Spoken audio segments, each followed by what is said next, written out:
Ronson, wow, friends. Man, what a cool pedal. I told you I was going to show it to you eventually. How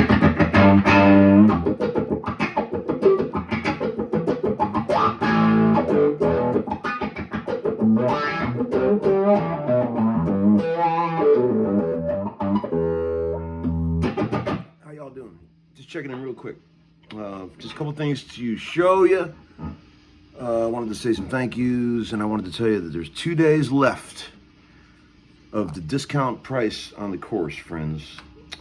Tomorrow and Wednesday are the last 2 days that you can buy it for $199. Then it's going up to $299.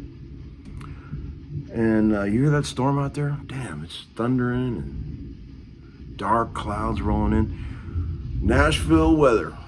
I mean, it's amazing. We get a lot of tornadoes these days, friends. Tornadoes. But man, it's crazy. Like just a minute ago, it was sunny and like 180 degrees, and now it's all dark and weird. So I don't know. Wanted to show you a couple things that the Dear Homeschooler sent. A guy named Drew Turner sent this Boss Booster pedal. He says I'm gonna love it if I try it. So maybe you will too. A guy named Ronnie Jones sent one of these ham sandwich tuners. Thank you, Ronnie. Pretty funny mug that a guy sent. Let that shit go. This was from a unmarked box from Hialeah, Florida. So if that was you that sent that, thank you, man. I appreciate that. That's one of my favorite new mugs. And the boys from Austin Vintage Guitars sent a couple shirts. Stan, my buddy, sent a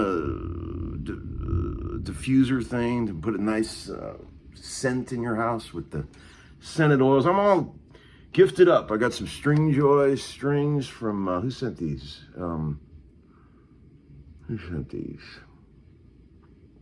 I wrote all this shit down. Let me see here. Manny B.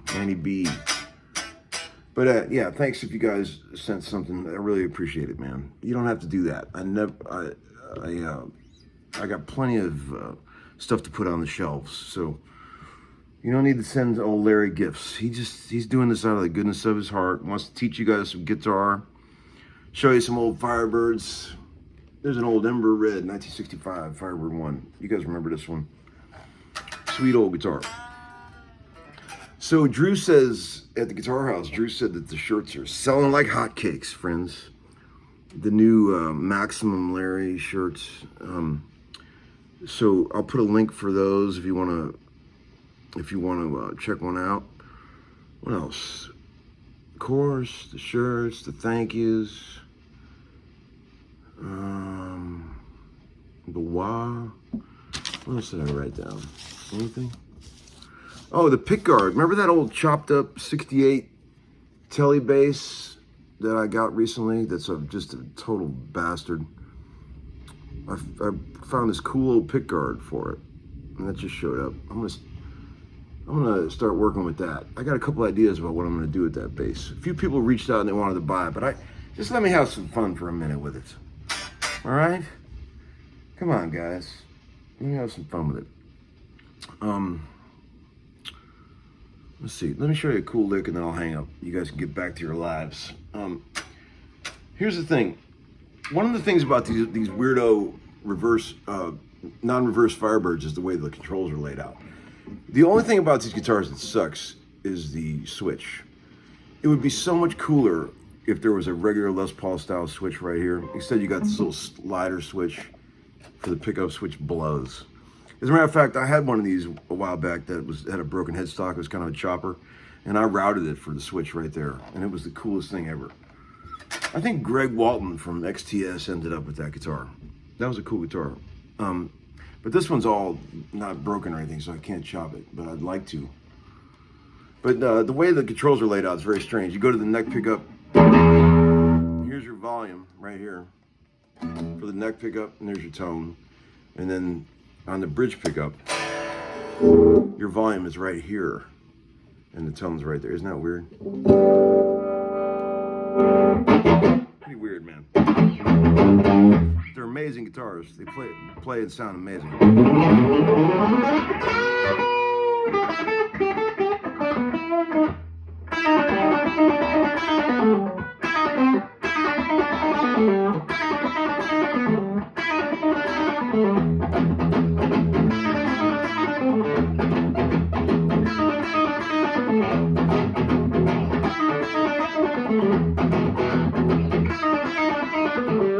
Okay, so if you're playing some nasty kind of Tom Morello kind of shit, you know, like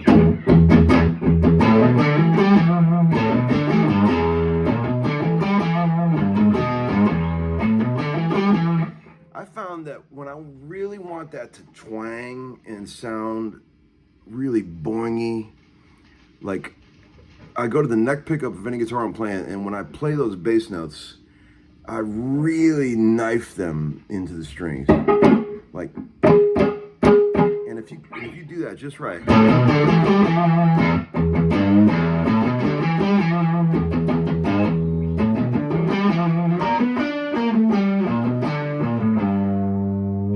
gives you that maximum boing. You can do it with a Stratocaster or a Les Paul.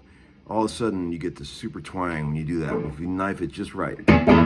Point it down like this and sort of really dig it into the string. Here's what it sounds like acoustically. And you can really get that cooking.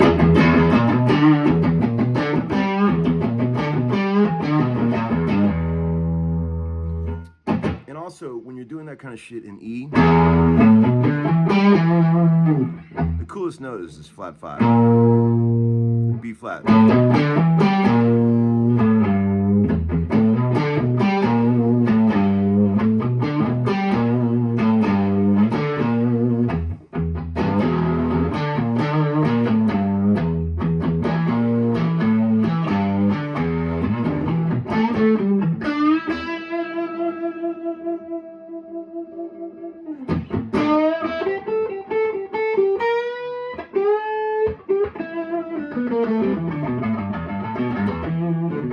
That was actually reversed now. I'm going the other way on that one.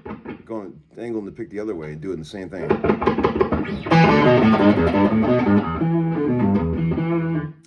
That stuff was all like instinctive to me. I've just experimented with different ways to hit the strings to get certain sounds in the studio, and I'm sure you guys do the same thing. And I noticed that when I knife it like that, it really does the boing thing, which is very cool.